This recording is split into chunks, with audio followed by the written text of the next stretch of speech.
Welcome, all of you, for the session today on Discover the Ultimate Genius. The mastermind behind the mysterious universe. So, in the yesterday's session, you all learnt about the person who is driving this material body made up of Panchamahabhuta, isn't it? You are the driver of your body. Just like there is a driver sitting in a car and driving the car, or there's a pilot who is flying a plane, or there is a machine operator who is operating the machine. So you all learned about that. Today we are going to the next topic of discovering the ultimate genius behind this great cosmic universe. ॐ अज्ञानतिमिरन्दस्य ज्ञानाञ्जनशलाकया चक्षुः येन तस्मै श्रीगुरवे नमः। नमा ओं विष्णुपादाय कृष्णपृष्ठाय भूतले श्रीमते भक्तिवेदान्त स्वामिनिति नामिने। नमस्ते सारस्वते देवे गौरवाणी प्रचारिणे निर्विशेषशून्यवादि पाश्चात्यदेशतारिणे। जय श्री कृष्ण चैतन्य प्रभु नित्यानंद श्री अद्वैत गदाधर श्रीवासादि गौर भक्तवृंद। हरे कृष्ण कृष्ण कृष्ण हरे हरे, हरे Ram Ram Ram Hare Hare. Look at the world around you in which you are living in. The clouds are showering, the sun is shining, the grains are growing on the ground, the flowers are blooming, the fruits are ripening, the mountains are full of minerals, and there are navaratnas in the oceans. And all these things are happening around you, and we are mere observers. We are just mere observers. We are not making the sun shine. We are not making the sun set. We are not bringing the rains. We are not making the flowers blossom. We are not ripening the fruits. None of it is done by us. We are mere observers. Not only are we observers, we are totally dependent on these items which I told you. Without the sunshine, we will perish. Without the ocean water, saltish water converted into sweet waters by the rain shower, without that sweet water, we will perish. Without the grains and the fruits and the cereals and the spices, how can anyone survive in this world? And without the metals like gold and silver and diamond, as well as manganese, sulfur, iron, and all the 120 elements in the Mendeleev's periodic table, none of it is created by us, but we are finding them all around us in this world. And we are actually benefiting from these items. And we are mere observers and users of these items. So therefore, one should naturally ask this question. How is the sun rising in the east and setting in the west? How are the seasons changing? How are the flowers blooming? How are the fruits ripening? So many activities are happening in this world. When Srila Prabhupada went to London, he took the devotees with him and he showed two houses. He said, "Look at this house," he said. All the devotees looked there, and the light was on, the garden was neatly trimmed, and the leaves which fell from the tree were all swept away. There was no dust or dirt, and the house appeared to be well kept. And on the other side, he showed another house where they saw that glass had broken, and it was very sandy, that the plants and trees were all unkempt, there was no light on, the house appeared to be practically dead. So Prabhupada asked, what is the difference between this house and this house?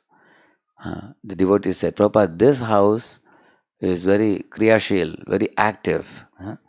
It's very lively. We can confidently say there is some resident in this house. and this house is dead. Practically, the people have locked up the house and gone far away. There's nobody living in this house. And then Prabhupada asked, what do you think about the universe in which you live in? Is it a lively universe like this house, or is it a dead universe like that house? Hmm. Then all of them unanimously agreed it's a very lively universe, because there are so many things happening in this universe all around us, and we are not doing them. Like I told you about the cloud shower, the sun shines, the grains grow, the flowers bloom, and all that I told you. They said it's very, very active universe around us. We are watching, and we are dependent on the universe for all the facilities and amenities that we are taking. Hmm. So therefore, one should know, just like if you take a paper, and if you put some iron filings, and you take a magnet below, and you move the magnet, as you move the magnet, the iron filings also keep moving. Similarly, we are seeing the movements of many things happening, but we don't know who is the magnet behind, who is causing all these movements in this world, who is causing everything to happen. One should think about it. Once a mother was walking with a small boy, son. So son asked the mother, Mom, look at that puppet. How beautifully it's moving the hands and legs. Is it moving by itself? The mom said, No, my dear. That is a puppeteer who is moving his fingers, who is making the puppet move. In the same manner, uh, there is a supreme being who is actually the puppeteer, who is making everything move in this world. And he is the prime mover of the cosmos. The word cosmos means a harmonious, systematic, orderly universe. This is actually the Oxford Dictionary meaning of the word cosmos. It's an orderly, systematic, harmonious universe. It is thoroughly organized, well organized, not by us.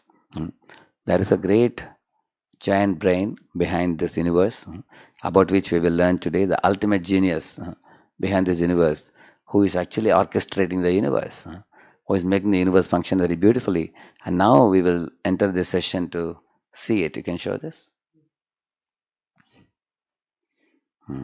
First, we are going to see our own observation, and then we will see from the scientist's observation. Then we will be asking all of you two quiz questions, $2 million questions to you. And that's the activity time towards the end. And we'll conclude with our prime duty as a human being. Okay? So the essence of the session is this. By observing the world around us scientifically, we can see the hand of a supreme intelligent designer. Actually, there are more than a dozen ways to establish a great designer behind this universe. There's teleological approach, there is henological approach, cosmological approach, ontological approach. Like that, there are various methods. But in this chapter, we have taken teleological approach, which is called as in the intelligent design approach.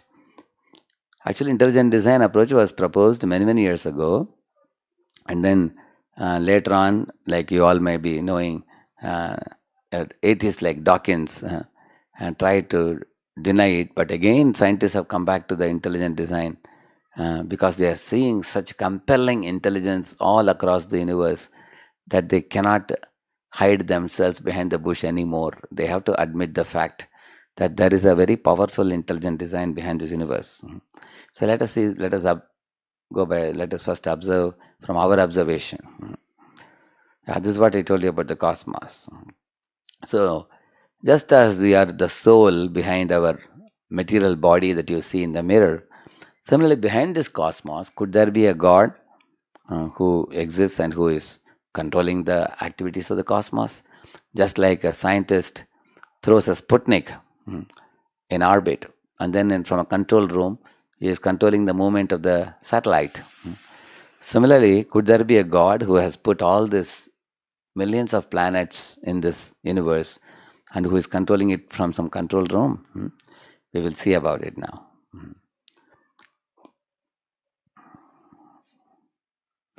So let us see your observation. This A, B, C, D, E, F. Each of it I'm going to show you a slide and some videos also.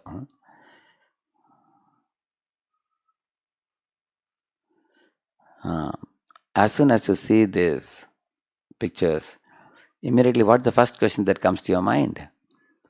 When you see this world-renowned paintings, immediately you will ask the question, who is the painter? The painter of the first picture is Leonardo da Vinci. You see, very famous Mona Lisa's picture. In the same manner, the other pictures also. So this required certainly an artist to draw such a nice picture. What about this artistry, which you see here? These are real waterfalls, the real beautiful blooming roses, the beauty of man and woman, and the people click photos of the rising sun and the setting sun. People click photos of the Grand Canyon, and people click photos of valleys, waterfalls, everything. So, who is the creator of this type of beautiful artistry? Think about it. For example, here is a paper rose. So, who has made this paper rose? This girl has these facilities. She has a scissor, she has some canvas, and she has some painting facilities. So, she has painted them into rose color and green color papers and everything, and she has cut it and made this paper rose. Think about the real rose. Who made the real rose? The real rose has tender petals. It has fragrance. If you see biological details like protoplasm, cytoplasm, nucleus, if you see below the microscope, you will get those details also. If this paper rose requires a boy or a girl to make it, but that requires not only the paper and the paint and the scissor, it also requires some artistry. Is it not true? Can anybody make a rose like this paper rose? It requires some intelligence also. Similarly, this real rose, with all its details, biological details, and its tenderness and fragrance and everything, there has to be an artist behind it. How can it come on its own? Does it make any sense to say it comes on its own? And also, every flower plant has a certain type of leaf and having certain symmetry. Like you've seen, a lotus flower has big leaves. Similarly, mango leaves have a certain type of shape. Every tree can be botanically named because they have specific type of symmetry and structure and everything. Same with the flowers too. There are big flowers like gerbera with no fragrance much. There are small flowers like jasmine with lot of fragrance. So all these different types of flowers that we find in the nature, don't they need a designer? If you say a paper rose requires a designer, how can a real rose come without a designer? Therefore, any such artistry requires an artist. See here, the organization of the honeybees, you'll be amazed to see this. Sound? Bees are called social insects because they live and work together as a community. Thousands of female bees, called worker bees, live together in a hive with a queen bee. The queen bee was marked with a red dot, so we can see her better. The worker bees are all females, but they almost never lay eggs. Worker bees do almost all the chores in the hive. They gather pollen or nectar, guard the entrance, clean the hive, build the comb, make honey,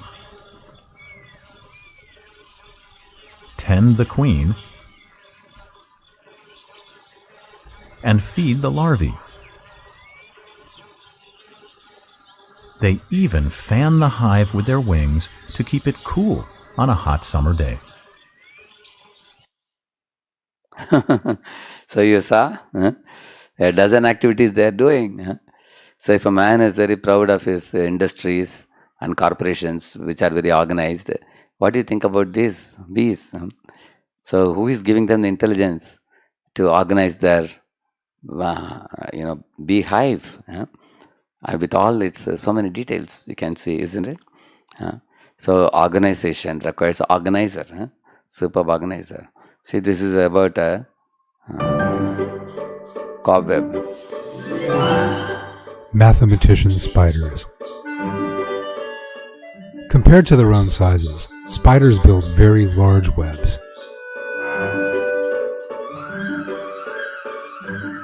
Indeed, if we enlarged a spider to the size of a human being, the length of the web it weaves would be approximately 150 meters, which corresponds to a 50-story skyscraper. Is it possible for a human being to weave a lacework the size of a 50-story skyscraper in only an hour? But a tiny spider accomplishes much more than that. Moreover, the spider-woven web is the sturdiest material in the world. How do spiders weave these webs possessing miraculous features? The spider takes into consideration many factors while weaving a web hundreds of times larger than its own size. This task demands at least some calculations essential in constructing a building. For the accomplishment of this work, first the spider must draw a project like an architect, for a construction of this size, design, and sturdiness cannot be accomplished without an architectural project. Once the project is drawn, the spider must calculate the lifting capacity of each part of the web like an engineer, otherwise the web cannot remain suspended. In order to design such a web and make such delicate calculations, the spider must be more qualified than a college graduate. Indeed, there is not a university that provides education to the offspring. Following their birth, they begin to produce silk, weave web. So I showed you a couple of them. Huh? We can show many more like this. So beautiful organization requires a organizer. Huh? So the Supreme Personality, the God, He is actually giving them the intelligence to be able to organize so wonderfully because we didn't train them. Similarly, you can compare this with the wonderful things created by man. Sleek cars, someone has manufactured it, isn't it? Trendy computers, someone has assembled it. Elegant watches, someone must have designed it. Nothing comes by chance. Imagine even if you see this watch in a seashore, will you assume that the waves of the ocean have thrown it? You will surely know that some company has designed it, isn't it? Because a design means it has a particular shape and form like this, and it is used for a certain purpose. Architectural marble, someone erected it. Skyscraper building, someone built it. Even the sculpture, someone carved it. So shouldn't this universe also have a super intelligent creator also to create amazing things like the ones which we saw? So therefore, every creation should have a creator. Like you take a Reynolds pen, it is made in a company, isn't it? Reynolds. Take a Godrej bureau, it's made in a company. Even a chapati coming out of your mother's kitchen has a creator, which is your mother, isn't it? Name a bicycle, name a bike. Everything in this creation you see has two things. It has a design and it has a purpose. So in this world also everything has a purpose that you see in the world around you. Like why the salt water is converted into sweet water by the rain? Because we need to drink water. Why are the grains produced? Because we need to eat grains to remain strong. Why is the sun available? Because we need the warmth also. Everything that exists with a purpose. There is nothing existing without a purpose. And also everything is designed. So if man has designed all the different things and he is the brain behind it, similarly in the creation also, all the great creations, there has to be a great creator. See the sequoia seed, it's just 1.5 centimeter, that's all. See its size, and the scale is also there. Now what comes out of this, you want to know? One of the biggest trees comes out of these seeds. When you sow it in the ground, this is the type of tree that comes out from this 1.5 giant sequoia tree. You can see how big it is in comparison to human being. It is almost 300 feet high and 29 meters, that is almost 100 feet in diameter trunk, you see. See, a van can go inside. So huge is the size. See, it's almost the height of Statue of Liberty in America. That's the height of this tree, which comes from a small tiny seed. Therefore, we call it as a giant package in a tiny seed. So now You ask yourself, this tiny seed from which such a huge thing is produced, did we put the potency in the seed to grow such a tree? We are only watching it. We are only seeing such miracles happen in front of our eyes. Similarly, you can see the this is that was designed by Intel, and then you can see the human brain, which can carry more information than all the libraries in the world can hold. Now we will show you something about the miracles happening in our brain.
So many minute details. Actually, the scientists say, even if you take one cell, we have actually trillions of cells in the body, but even if you take one cell in our body, it's more complex than the complex New York City, they say. Just one cell in the body. Like that, you have trillions of cells. So till now, we have been showing the macro world around us. Let's go to the micro world now. See the DNA molecule. So there are 14 lattice structures called Bravais lattice structures. That means all the atoms are very properly organized. You will see, for example, body-centered, simple cubic, body-centered cubic, face-centered cubic, orthorhombic.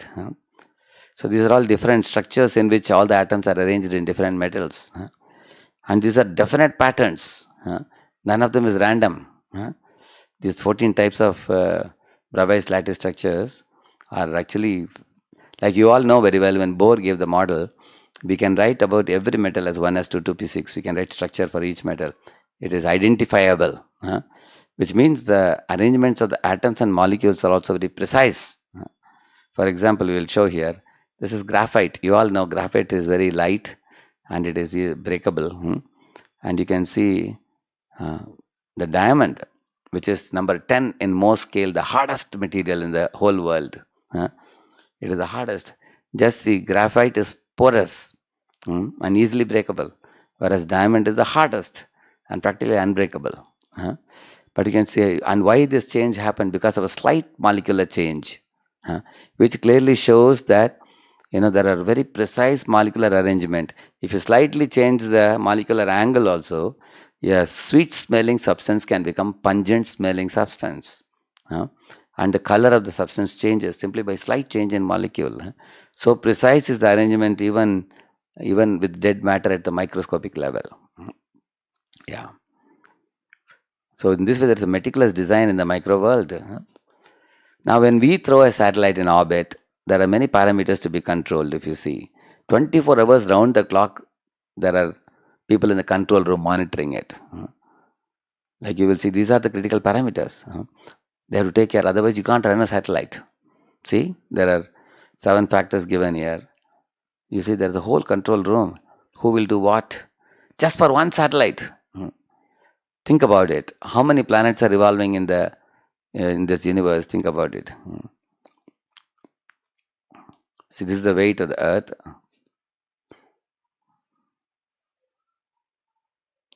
The speed around the Sun. This is the speed of the Earth. Now, who is monitoring it? We have to monitor our satellites, but who is monitoring this satellite around the Sun? Who is in control? And by the way, are you aware that the Pluto planet was considered as the 9th planet sometimes, and sometimes as the 8th planet? Why? Because the orbit in which it revolves is not like concentric. It some in some other areas it goes between the seventh and eighth planets, Uranus and Neptune. Pluto goes in between. Still, you have never heard of a history of Pluto clashing with any other planet, and there was a disaster that it was powdered or something. You don't hear that. Because who is in control? Ask this question. Like there is a traffic policeman controlling the signal of the traffic. Similarly, the planets are all like satellites to the sun, and they are all controlled. There must be somebody controlling them, isn't it?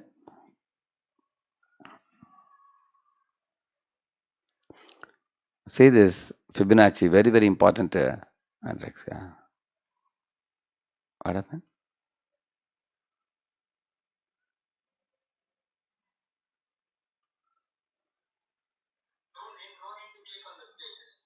Okay. Around 1200 AD, a man named Leonard Pisano, better known as Fibonacci, discovered a sequence of numbers that created a very interesting pattern. The sequence begins with the numbers 1, 1, 2, 3, 5, 8, 13, 21, 34, and continues indefinitely. Each number is obtained by adding the last two digits together. A rectangle with a length and width of any two of the numbers of this sequence forms what is known as the golden rectangle, a perfect rectangle. A golden rectangle can be broken down into squares the size of the next Fibonacci numbers down and below. If we were to take a perfect or golden rectangle, break it down into smaller squares based on Fibonacci's sequence, and divide each with an arc, the patterns begin to take shape. We begin to see Fibonacci's spiral. The spiral in and of itself is insignificant. Its importance is revealed in where we find it. Take, for example, the sunflower.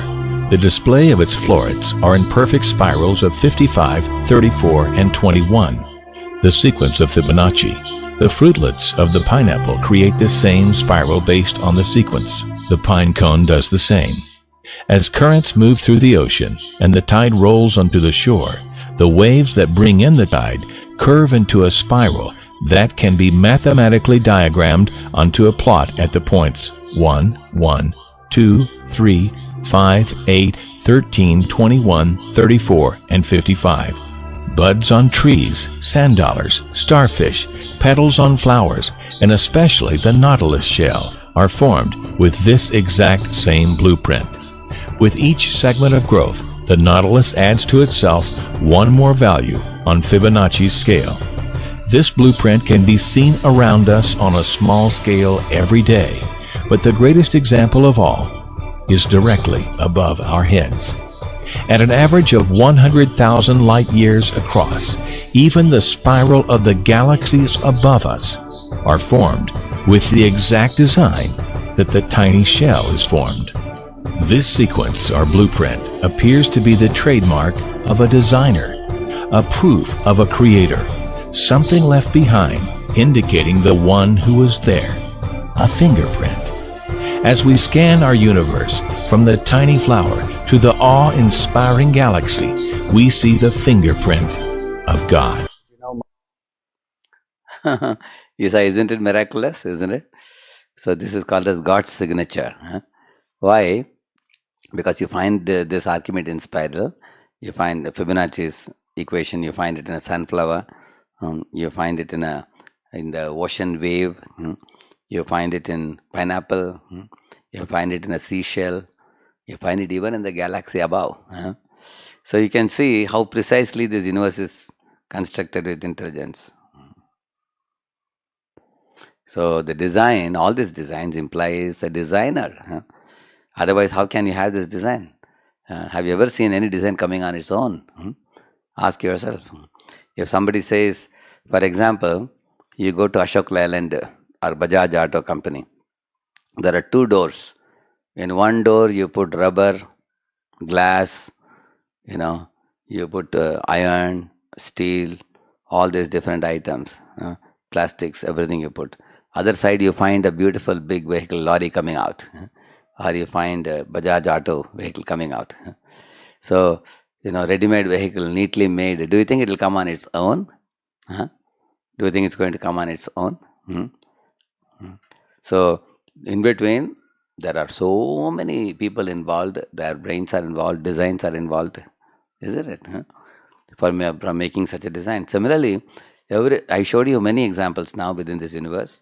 So all these designs, such precise and intricate design, which is beyond our ability to design. For example, the planets revolving around the sun, Earth is revolving around the sun in 365.256 days, up to the third decimal. So precisely, and none of the people in NASA are controlling it from their control room. So in the same manner, you can see this God's signature here. So while designing the universe, he has designed it with this spiral, so that wherever there is spiral, he has used the same equation. This goes to show the giant brain of a very great intelligent being.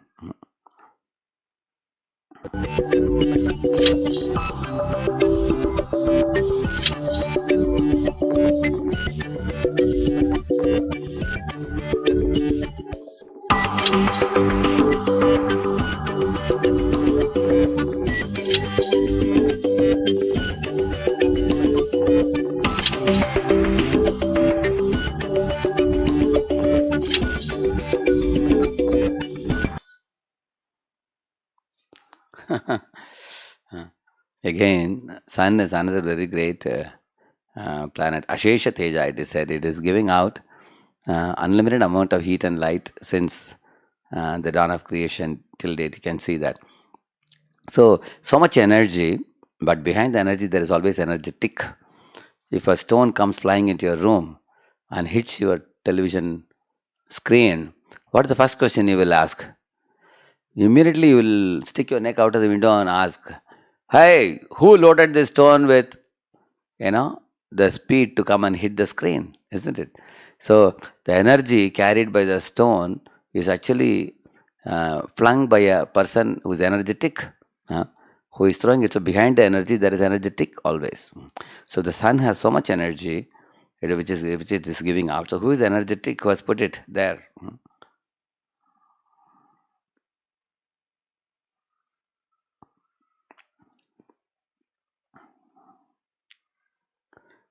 You see, in 1 second, our sun produces enough energy to meet the current needs of the entire earth for 5 lakh years. In 1 second, it produces so much energy, you see. Yeah, this is what I asked you just now.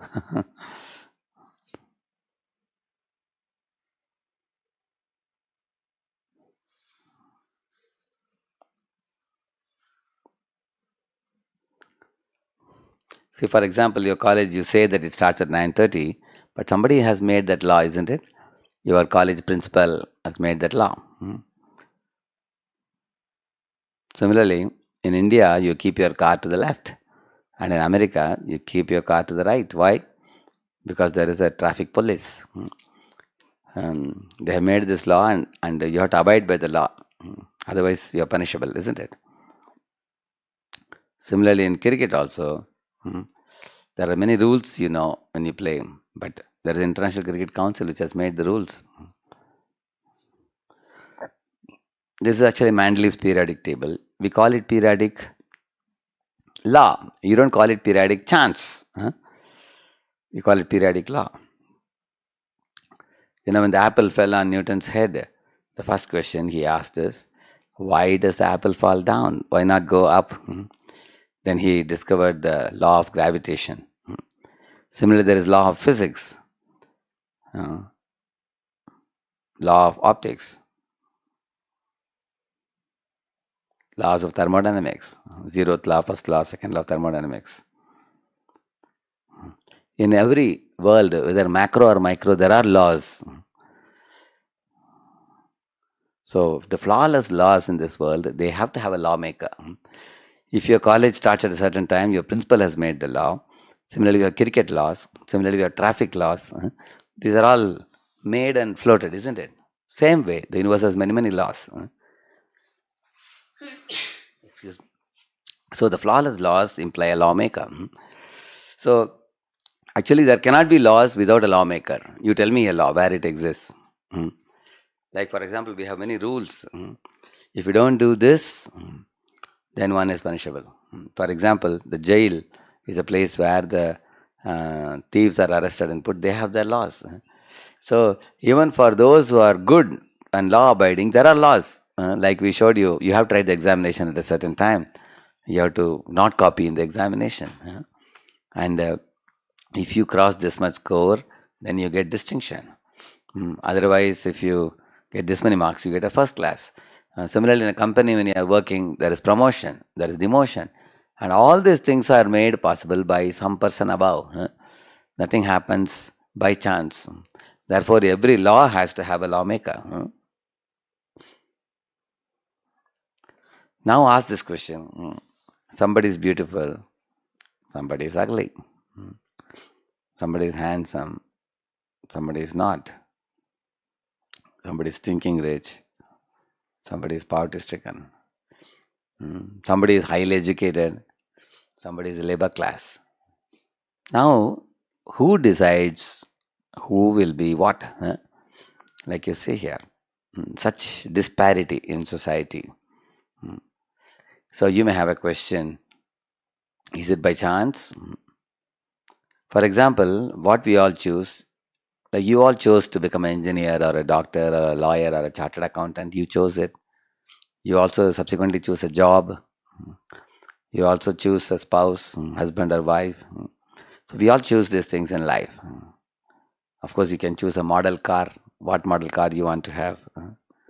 You may choose a house, small or big, independent bungalow or a 3 BHK, 2 BHK you choose. All these things are your choice. Now ask yourself, did you choose your parents? Or parents were awarded to you? You are born in a certain family. You didn't choose. You were given actually. As per our karma, which we'll be discussing in a future session. We are born in a certain type of family. Now you all are educated. You are born in a good family. That's actually, you're gifted with a good birth. And that is actually, it is not, we didn't choose, but we were given. Similarly, did you choose your face cut? Or the face cut was given to you? Similarly, there are boys who are more intelligent than you. There are boys who are less intelligent than you. You are given a certain amount of intelligence, isn't it? So, now when you see these things, who chooses on what basis? Is it by chance? So, it's a very important question to ask, because we showed you there are so many laws. Behind it, there's a lawmaker. Similarly, karma is also a law. For every action, there is an equal and opposite reaction. Therefore, like in physics, chemistry, thermodynamics, mathematics, everywhere we have definite laws. Even insensible matter follows definite laws. We have shown it. In the same manner, how can then our birth, beauty, intelligence only be random events? And they also should have definite law behind. So that's explained in the Srimad Bhagavatam. Karmana daiva netrena jantur dehopapattaye striya pravishta udaram pumso retakkanashrayah. This verse says that under the supervision of the Supreme Lord and according to our karma, we are awarded a new body. That means there is somebody above who is supervising and watching. Hey, this Atma has done this much punya, this much pap, this much good, this much bad. For example, if you did virtuous activities, in the next life you get a handsome body, you get good education, you're born in a wealthy family, your body is also healthy, you get good food, you live a happy life.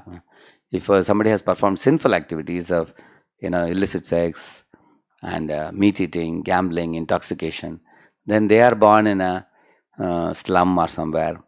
They are uneducated, they have diseases, they are ugly looking, and they suffer with no money. So in this way, there is a law of karma, and it's also not automatic. Above there is a Supreme Lord who is actually governing it. He is the lawmaker. So now let's go to scientist observation. There are many scientists. See here what Einstein says.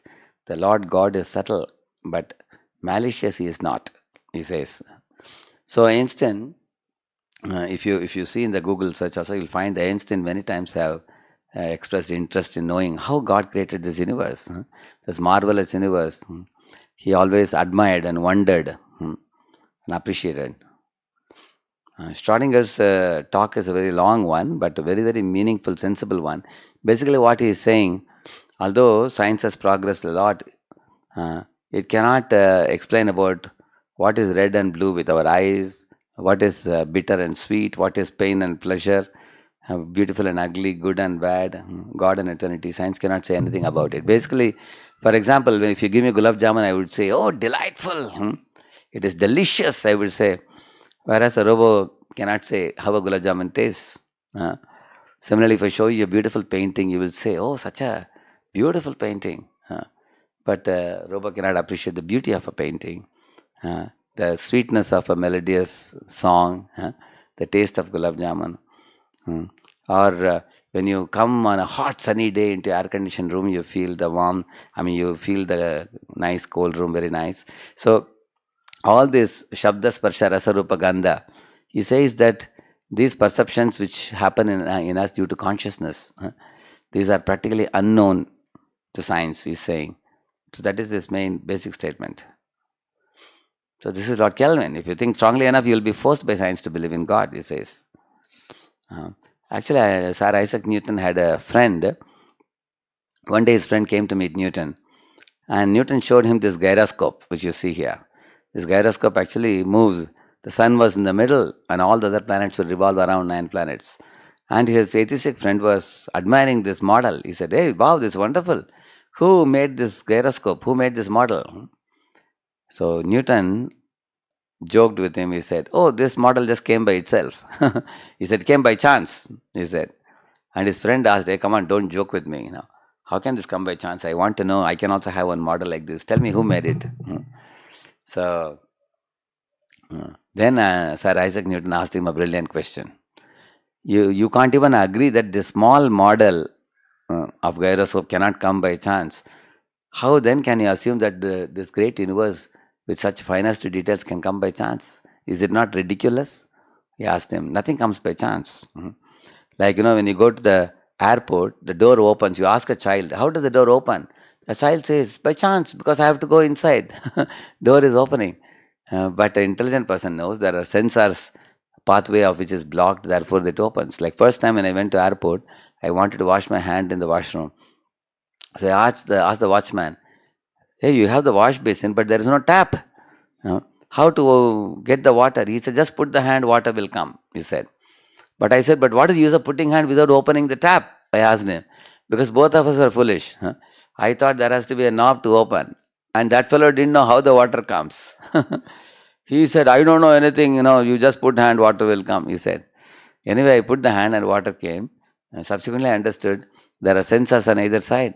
When you block the pathway of the sensor, then the water comes. Is that not a pre-arrangement? Or is it by chance water is coming? If somebody opens the tap and says, hey, water is coming by chance. No, somebody has stored the water in the syntax tank and therefore water is coming. Similarly, child comes from the school to home and child is very hungry. And child sees that in the table there is a sandwich and tomato ketchup. He just takes and eats. You ask him, hey, where did the sandwich come from?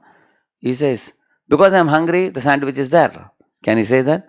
Mother has kept it. Similarly, when you go to the garden, you see the flowers blooming, the grains growing, the fruits ripening. You say that, because I am hungry, these are there. No, that is very childish intelligence. To think that things come by chance. When you're adult, you know that it's pre-arrangement.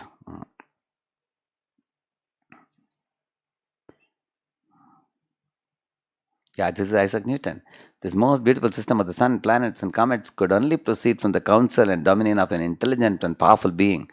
This being governs all things, not as the soul of the world, but as Lord over all. He is saying we are all souls, but the Lord God is actually master of all the souls also. And on account of his dominion, he is to be called Lord God, universal ruler. This is Isaac Newton. You see? Yeah, there are many like this. See, an equation for me has no meaning unless it represents the thought of God, Ramanujan says. See, Heisenberg, He says there is a higher power not influenced by our wishes, which finally decides and judges, he says. So these are all very, very world-renowned scientists. See what Faraday says, one who discovered the electricity. We ought to value the privilege of knowing God's truth far beyond anything we can have in this world. So in this way, great scientists have always been great followers of God, devotees of God. So here comes the $2 million questions to you.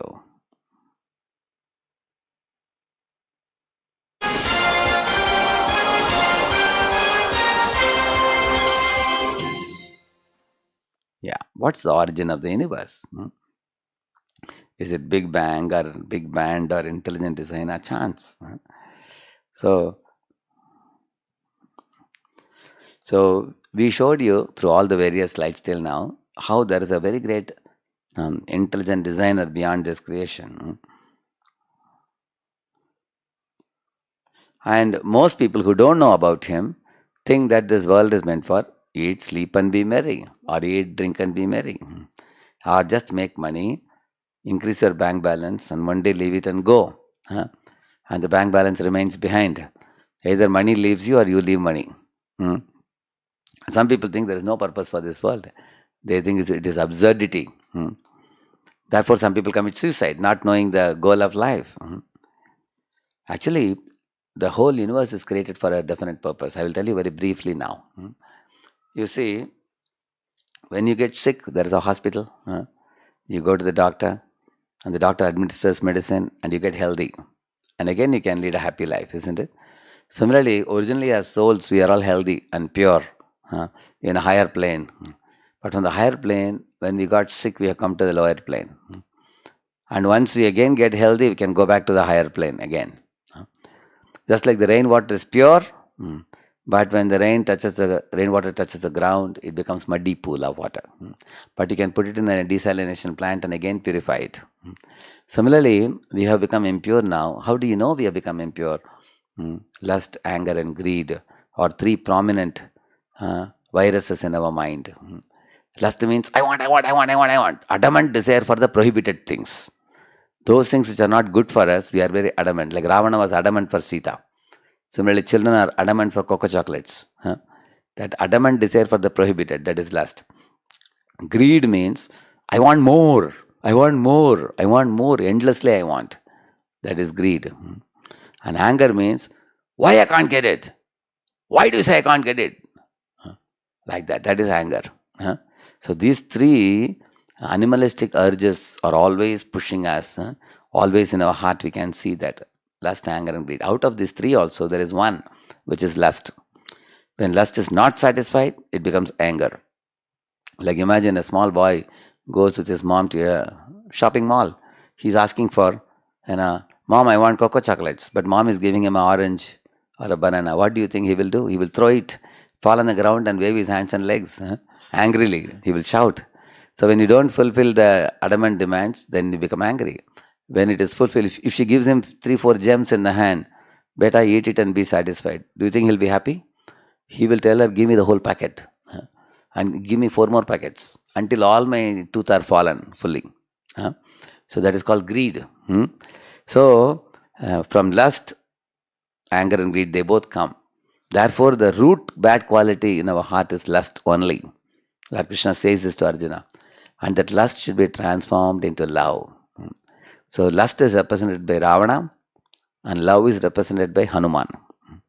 So we have a Hanuman within us and Ravana within us. Decide yourself what do you want to bring out. If you want to bring out the Hanuman within us, you will bring out love from within you. Otherwise, we bring out Ravana from within us, which is lust. So the purpose of all these training programs is to bring out the pure love in our hearts. And when that love is awakened, you become truly happy. And that's the goal of life. Therefore, this material world is a hospital for curing the disease of lust and awakening love towards that one supreme who has created all this facility for us to do the cleansing process. And the ultimate goal is to go from the lower plane to the higher plane, from where we have fallen to this plane. So to understand God and life is the goal. Have you ever seen any complicated machine that came by chance, which has no purpose?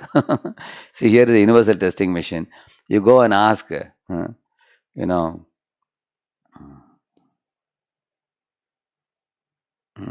for example, if you go to your shop, I mean, if you go to laboratory and ask him, sir, what is this machine? Where has it come from?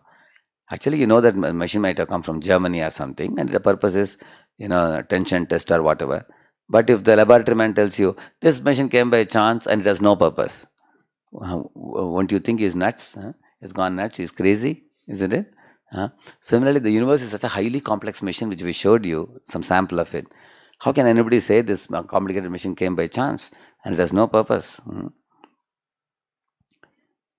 Yeah. So we have shown many things.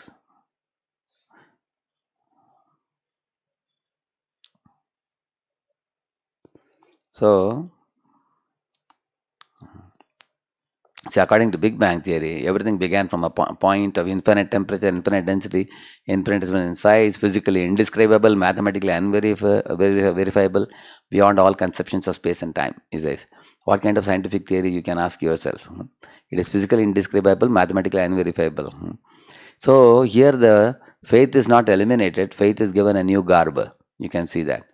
Even Encyclopedia Britannica says that there is no theory of origin of even solar system, what to speak of the whole universe, that has one general acceptance till date. They are all full of improbable assumptions, he says. Therefore, the big brain which we showed, so that was about second one. Now there is activity for all of you, interesting activity. What you have to do, make a comparison between government of your country. Like here I am in India now. If I want to compare Indian government to the universal government, okay? So let's proceed now. In Indian government, there is law and order and punishment for those who break the law of the government. Can anybody say in universal government, is there any kind of punishment kept for those who break the laws of God?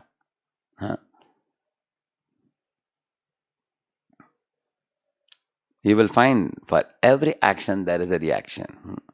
Like for example, if one does illicit sex, HIV problem, there is AIDS, immunity becomes low, and even getting common cold, people die.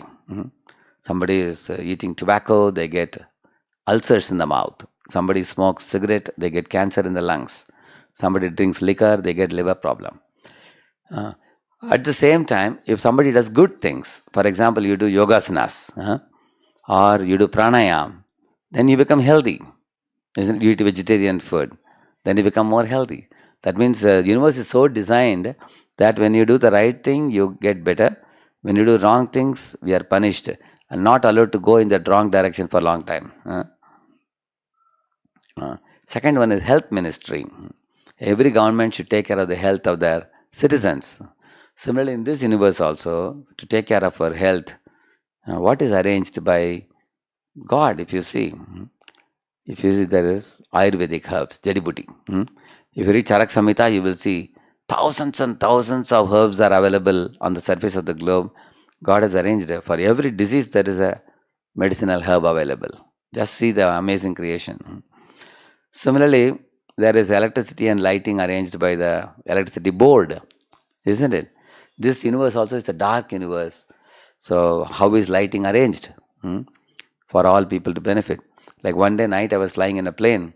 From there I saw down there were millions of lights put up. Because we are tiny living entities, we also need many, many tiny lights, millions of lights we need to lit up the whole world. But when God wants to light up the whole world in the morning time, He just puts down only one big light. That's all. The whole world is lit up. And the night when you go to sleep, He puts another night light. Only one night light, dim light He puts. And you can guess what it is. The sun and moon, isn't it? Why I call it night light? Because we go to sleep. And God also is so kind, He gives a dim light. If He gives another bright, one more sun comes in the night, think about it. How you won't be happy, isn't it? So He gives the sun and moon. Similarly, He knows my children are going to sleep now, so He puts a dim light in the night. And then the finance ministry has currency or wealth for every government. Similarly, in the universal government, there is diamond, there is gold, silver, navaratnas. These are all the real wealth you find in the God's creation. Similarly, for protecting us from dangers, government has Air Force, Army, and Navy, isn't it? Similarly, in God's creation, if you see around the earth, there is a ozonosphere, around the earth. So that prevents the ultraviolet radiation in coming into the earth. Similarly, in your own body, there is a protective mechanism. Anybody knows what is it called as? It's called as immunity. Immunity, we call it. One more thing we will see. For example, if there is a fire by my side, while talking to you, I just put my hand. Immediately, it burns and gives me a sensation. I'll take it away. But if God didn't give this type of mechanism of taking away my hand, sensitivity, imagine I'm putting my hand and talking to you. After talking, when I turn around, my hand will only be this much only. Because other portion of the hand will be consumed in the fire. So he has kept a protective mechanism. Similarly, you climb on the top of a mountain and peep from there, you develop fear. Even from a 10-story building, you peep, you have fear. Why? That fear principle is created so that you will not foolishly walk over. If there is no fear, even when you go to a big mountain, from there you will just walk ahead and you will fall, and until you die, you will not know that it is dangerous to walk ahead. See, these are all protective mechanisms he has kept. Yeah. And education is given for all citizens in the country. Similarly, has God arranged for education also? Yes. He has given Vedas, Bible, Quran to educate all of us, to purify our heart and take us back. And besides that, he has also given a lot of information through, like for example, in the Vedas also there is material knowledge also. There is physics, there is chemistry, there is metallurgy. NASA is studying the Vedas to find out both about Vimana Shastra as well as about metallurgy. There is vast information available in the Vedas also. So in this way, behind the national government, there is a prime minister. Behind the universal government also, there has to be a person behind. Is it not true? There has to be a God beyond. How can any government run on its own? Like for example, in your house, there is a leader, which is a father. In a school, there is headmaster. In a college, there is principal. In a state, there is a chief minister. In a country, there is prime minister. Wherever a group of plural living entities live, there is one singular leader. Similarly, we are millions of living entities all over the world. How can there be no master at all? There has to be a master of all living beings. Nitya nityanam chetanas chetananam yeko bahunam yo vidadhati kaman. Upanishads say this. We are eternal, God is eternal. We are conscious, He is conscious. But we are plural subordinates, He is singular supreme. Like that it says. Yeah, Prime Minister maintains and controls the country, God maintains and controls the whole universe. Government law abiders live happily and lawbreakers are punished. God's law abiders live prosperously and lawbreakers suffer according to the karma. Yeah. So the famous verse from Bhagavad Gita, where Lord Krishna says, Matta paradanam nanyat kinchidasti dhananjaya mayi sarvam idam protam sutre manigana iva. He says that, just like you see, I have a kantimala here. In this mala there are many manis are there. But all these manis are connected by a nylon thread. If you remove that nylon thread, all these manis will get scattered away. Similarly, all this universe, in a very orderly way, it is going on very beautifully, because he says that I am the person behind who is actually making everything run. And if I, just like magnet I told you, all the iron filings move. If you suddenly take away the magnet, all the iron filings will all get scattered away. They will not move in a uniform fashion. That's what he says. So the last thing, our prime duty. What should we do after hearing all these things today? As scientists, we should use our intelligence to appreciate the great creation of God. Look at the world around, and like today we appreciated many things in the creation, how wonderfully He has created. We should congratulate Him for making the kind of world that He has done here. And also, we can unfold the mysteries of God's creation, just like what Jagadish Chandra Bose did. Scientists were not aware that the plants have life, but Jagadish Chandra Bose proved it. Similarly, we can prove the Vedas, the Vedic truths to the world, like reincarnation studies. Dr. Ian Stevenson is proving the Vedas. In this way, we can bring out the unfold mysteries. We can unfold the mysteries of God's creation, mysteries. Yeah, we can understand it and explain the purpose of creation to all the people who don't know about it. And finally, we can utilize everything for the pleasure of God and welfare. Like I'm using a laptop now to glorify God. I'm using a mic sound system to glorify God. And I fly in planes to America to reach to universities to glorify God. So we can use everything that science has created for reaching out the message of God to the world. Hmm? In this way, we can benefit all living beings. So thank you all very much. So this is a summary. First, we talked about your observation, A, B, C, D, E, F. Then we talked about scientists' observation. Then the $2 million questions and the Indian government, universal government, and our prime duty. I'll just show you the mind map and conclude in a couple of minutes.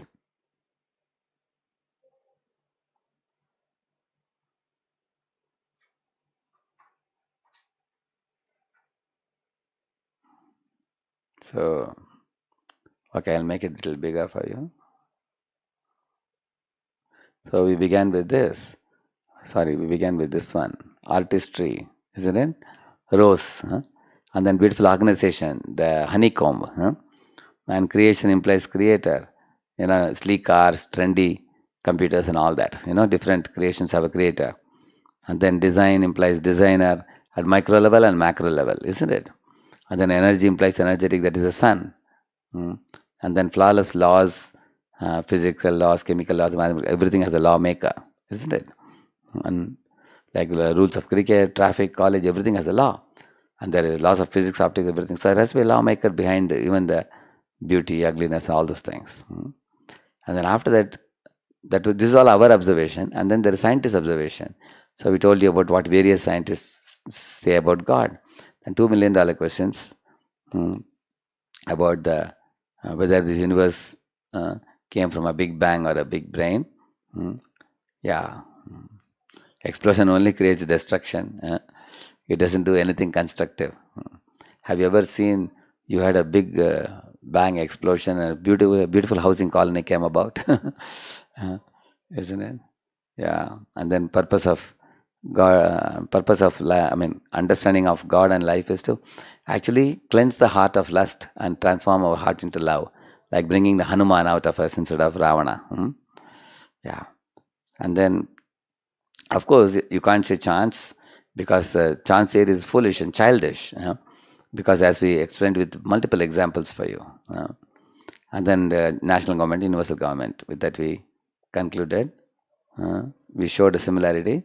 And then unseen proven by the seen. Okay. And then our prime duty. Okay, we'll conclude with this. We'll take some questions now. Thank you.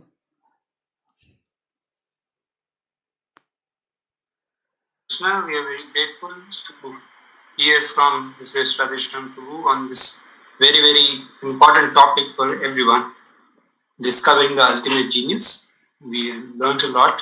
We'd like to ask some questions to Prabhu.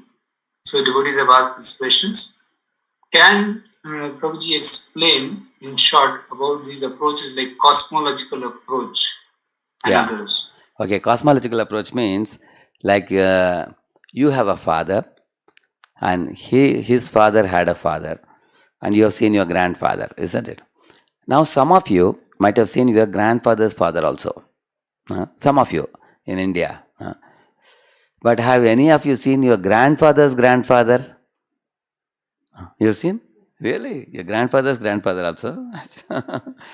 So, and anybody has seen grandfather's father? No, we have not seen, isn't it? But you know that he existed. Correct now? He must have been a man also, like your father or father, all that you must have seen, isn't it now? So in this way, if you go up, father, ultimately, the ultimate place from where all these fathers have come, is it a stone chunk or is it a living person? That's the question. So you will see that we have no experience of any living forms coming from dead matter. Have you ever seen from a stone some living object came about? You will never see that. So all these living forms have come originally from one living being, so a great living being, Brahma. And Brahma actually comes from Supreme Lord Vishnu. And Vishnu is none other than Krishna. So in this way there is a lion, Gotrams and all, we say Saptarishis, from Saptarishis it comes.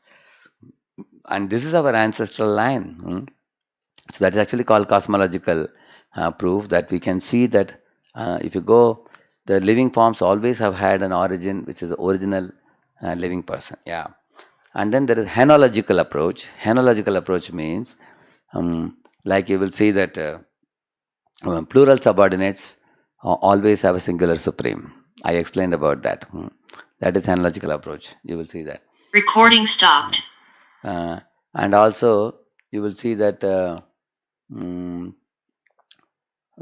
plural subordinates actually to purify our heart of lust, as I told you, and transform our lust into love, pure love.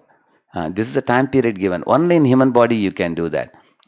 Just like only in a computer, if you put a USB stick, you can actually, debug the program. Don't make it, or say I become 20% purified.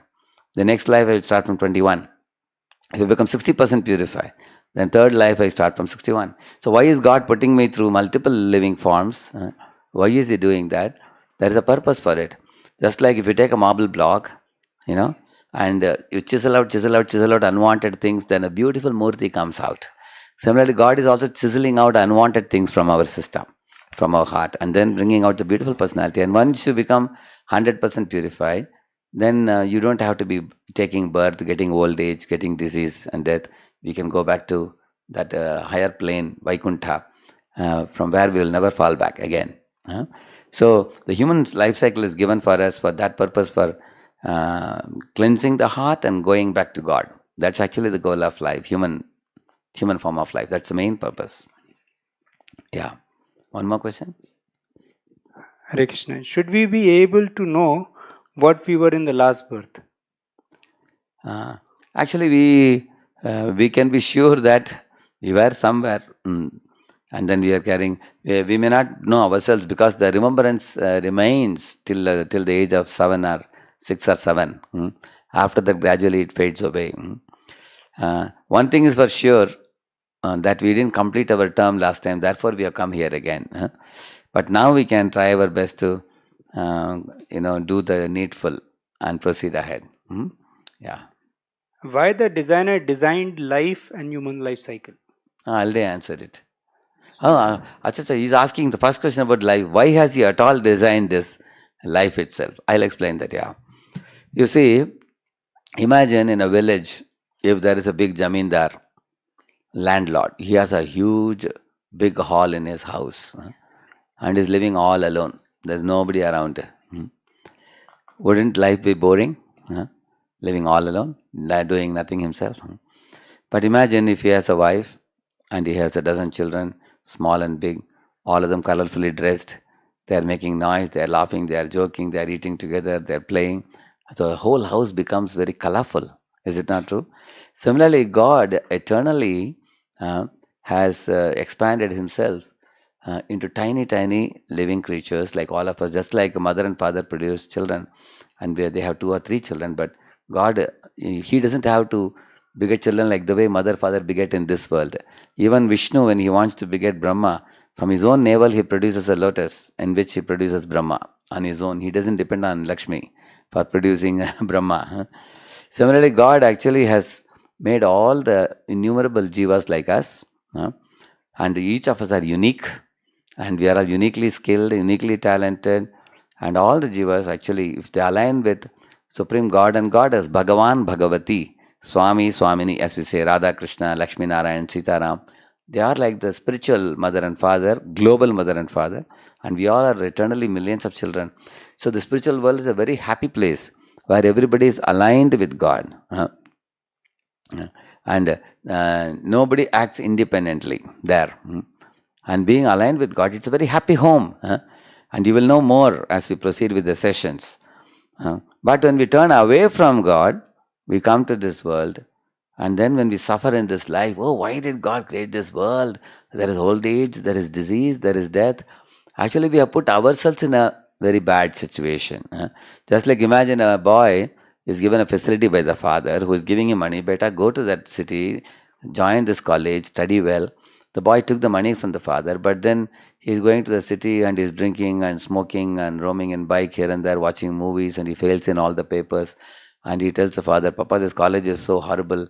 I'm failing in all the papers. You made a mess out of my life. Actually, father father can't be blamed because the son didn't align with the father's plan. Hmm? Similarly, actually, God has created this world and given us nice facilities.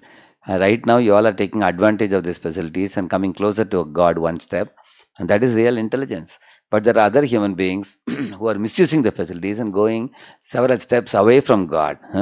That is their misfortune. So we actually eternally, God is an ocean of bliss, ocean of happiness, and He is free from all faults. There is no fault in Him, and that's the meaning of Samam Bonam.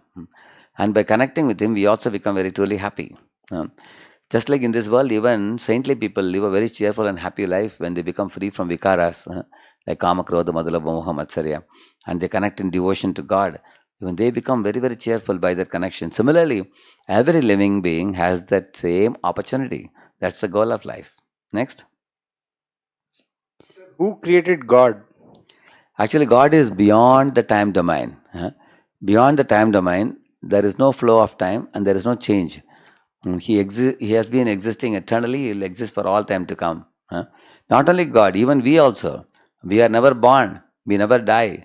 We are eternal. Na jayate mriyate va kadachinnayam bhutva bhavita va na bhuyah ajo nityashashvatoyam purano nahanyate hanyamane sharire. Krishna says in second chapter of Bhagavad Gita that God and soul are eternally existing outside the time domain. But the soul comes into the time domain, therefore he gets this changing body.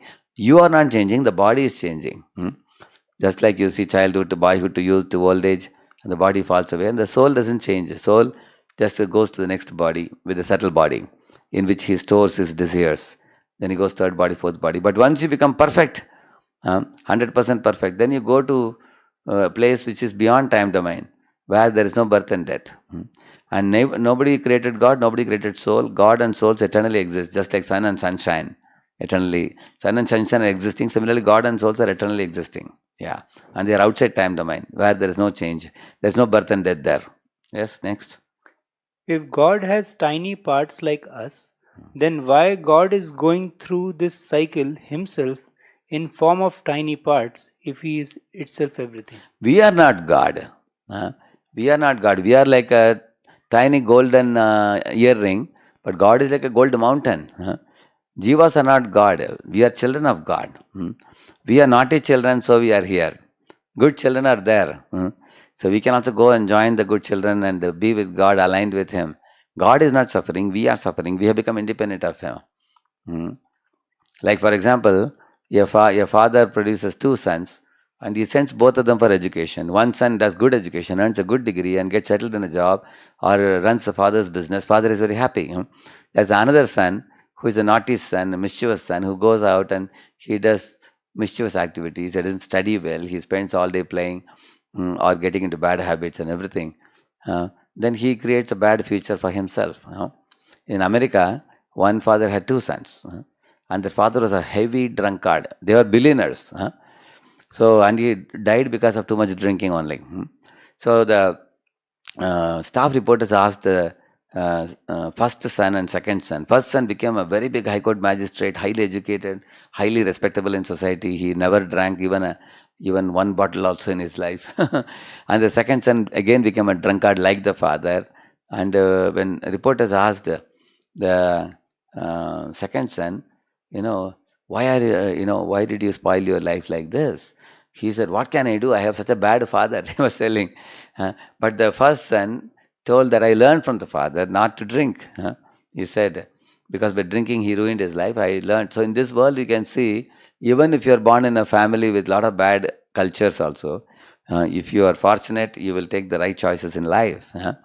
Even if you had bad friends, even in the middle of bad friends, you will be very careful and safeguard your life. So therefore, ultimately, we all have that opportunity in this world.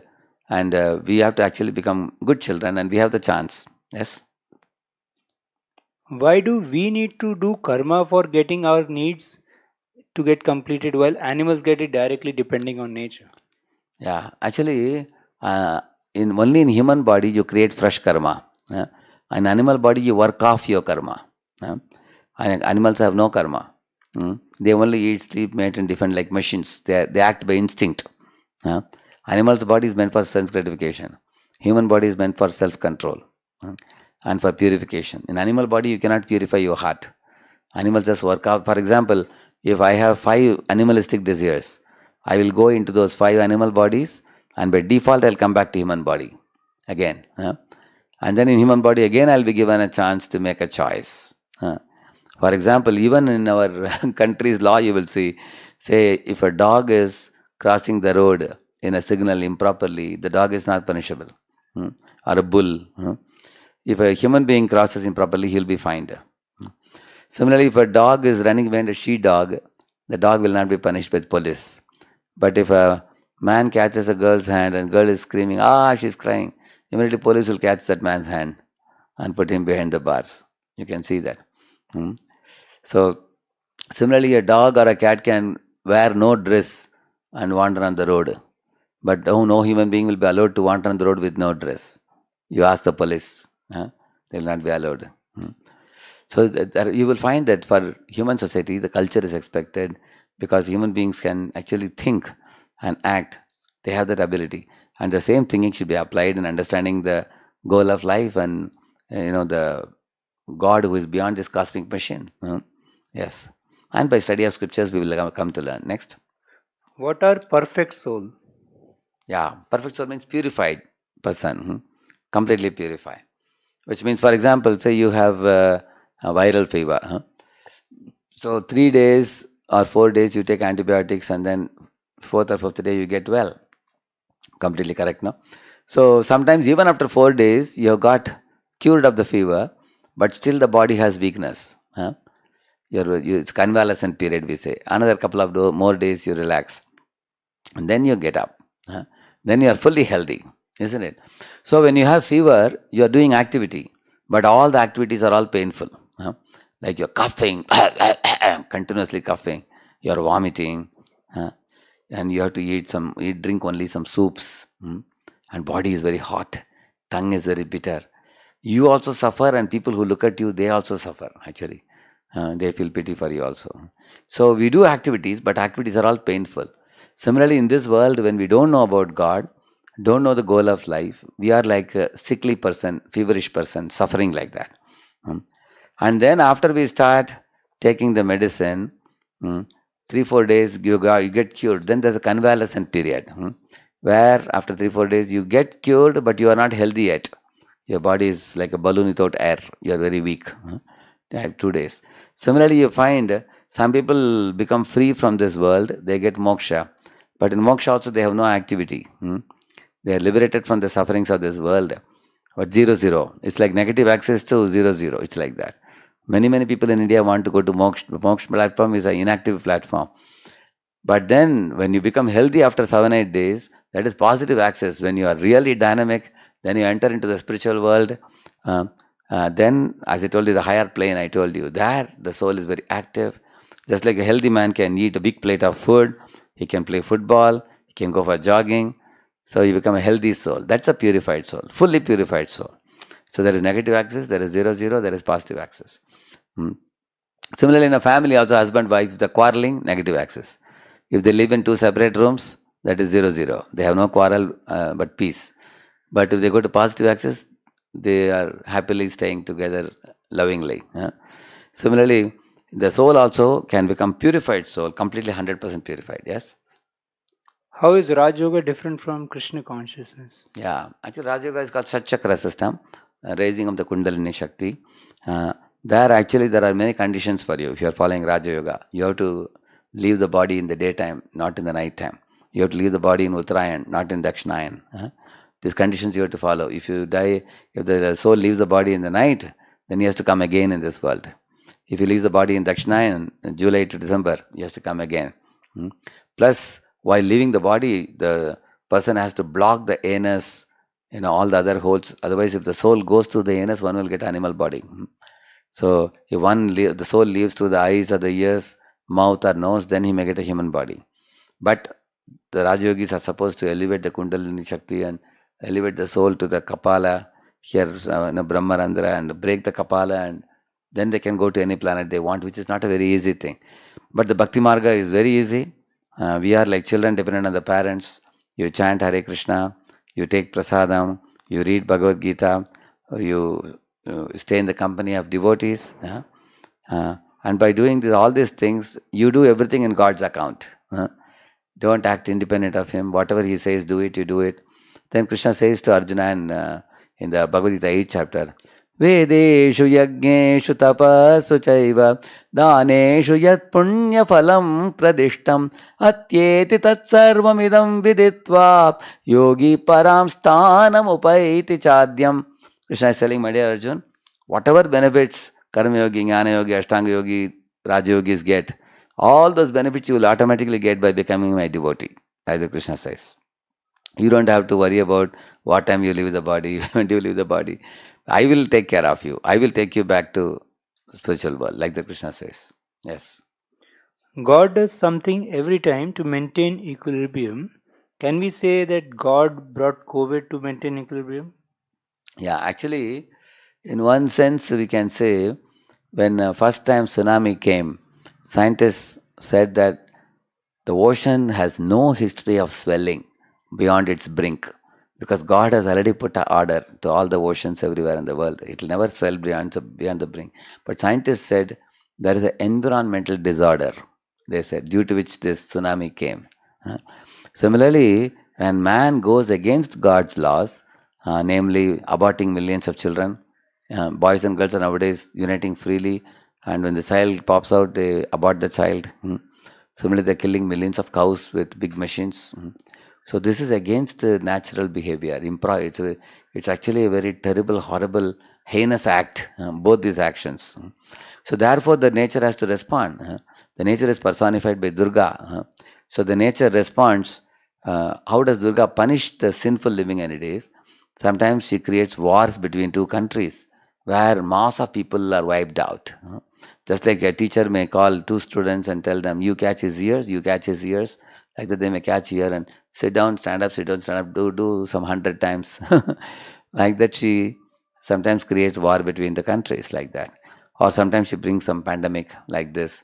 So therefore, one should know this, that this is actually called mass karma, we call it.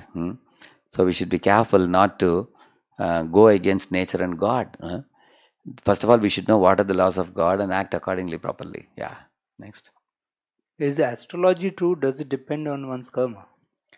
Yeah, astrology actually controls only your gross body and subtle body. Astrology cannot control the soul. The soul is directly under God's control. So your astrological chart is only an indication of what are the likely stations that will come in your life. How you will respond to those stations is not told in astrology. That is in your hands. That is your free will. Actually, there are three types of karma. Adrida, Dridadrida, Drida. Three types. So, the Adrida ones are destiny which are easily changeable. For example, you went to some yoga class in the evening, to one hall. There you heard some Hare Krishna song going on in the upstairs. So immediately climb up. Instead of going to Yoga Institute, you went to Hare Krishna temple and you became a devotee. So this is Adrida. The destiny is changed like this.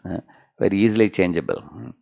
And Drida means it's little difficult to change, but you can change. For example, say one of you wanted to, go for medical, but your parents insisted to go for engineering. So you studied engineering 4 years, you were not happy. Again, a person comes back and goes to medical again. All over. It's not very easy, but it's not impossible either. So Drida karmas are like that. And Drida karmas are, they are like the last one is not, it's very small percentage, 20-30% of your karma only, which are Drida karma, means which are not easily changeable by us. If God wills, He can change, but we may not be able to change because we have some strong certain tendencies for which we need certain purificatory treatments. For that, the Drida karmas are kept. So in this way, the three types of karmas I told, most of it is changeable, provided where there is a will, God shows the way, it is said. So if you have the will, so the destiny, astrology gives you only the landmarks that come in your life. It's like a traffic signal. Like you are going in a car, the traffic signal pole, that doesn't catch your car and stop it. But it tells you a signal that I'm showing red, you have to stop. So then we have to stop accordingly. We have to be conscious. If you're conscious, then one can make one's destiny favorable. Next. If we And are, also, if one comes to Krishna consciousness, which you are all practicing now, then God can change your destiny. We say for every action there is an equal and opposite reaction. No? For example, you throw the ball on the wall, it has to come back to you. But God can make a wall which is a magnet wall, and He can give you a ball which is an iron ball. You throw the ball, it may remain on the wall only, it may not come back. So He can change your destiny also if He wishes. If He sees your good behavior, He can change your destiny. Karmani nirdahati kintaja bhakti bhajam govindam adi purusham tamaham bhajami. Brahma says this. Yes, next. One last question. if 1 we are minute. God's children, then why He let us suffer through life rather than giving just one birth and passing through all the stages? Actually, why is He giving? Why He let us suffer through life rather than giving one birth and passing through all stages? Yeah. Actually, He can give us only one birth. In one birth, you can go back to Him again. But it is whose choice? It is our choice. It is our choice. So we have actually made a like for some people, like you say, some people hear the truth and immediately accept it. Some people experience the truth. And for example, one boy was told, hey, don't go to the 4-story building and jump off from there. You will break your legs. He said, no. In TV, I saw in one advertisement, he is carrying a cold drinks in the hand and jumping in slow motion. I also want to try it out. Even though he heard it, he didn't believe. He went up to the 4-story building, he jumped off, and then he broke his legs. And 3 months he was in the hospital, admitted. Then he learned a good lesson by experiencing. But some people, even by experiencing, they don't learn. After he comes out of the hospital again, he's climbing up. You ask him, hey, where are you going now? He says, that time I jumped from this angle, now I'll jump from that another angle, he says. He wants to jump again. There are people like that. So even after hearing, they do the mistakes over and over again. So therefore, God doesn't want you to suffer. For example, parents may tell a child, beta, you play for a while, but also study for your exam. But some children don't study at all. They keep playing. Then the parents may have to call the child and, give a slap or a pinch to the child, make him study. With sometimes naughty children. Similarly, God doesn't delight in punishing anybody. He is the most loving personality. Just like parents are very loving, But if one turns away from God, we invite suffering ourselves. It is not that He gives suffering.